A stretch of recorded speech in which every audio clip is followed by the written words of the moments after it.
Hello everyone, welcome to Initial Solution. In this tutorial, I will show you how to mirror an image in Google Docs. So let's begin the video.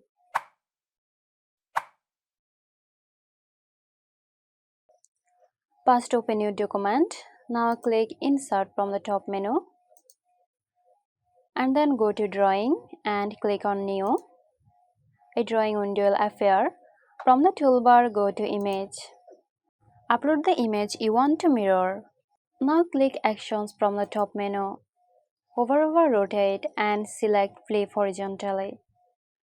So flip horizontally, create a mirror image, click on it, and there you go. I hope this video helped you out. Stay tuned for more helpful tutorials here at Initial Solution. This video is sponsored by Zerosoft. Zerosoft offers graphic design, UI UX design, digital marketing and web development. Elevate your brand with Zerosoft today. For more details, check the description box.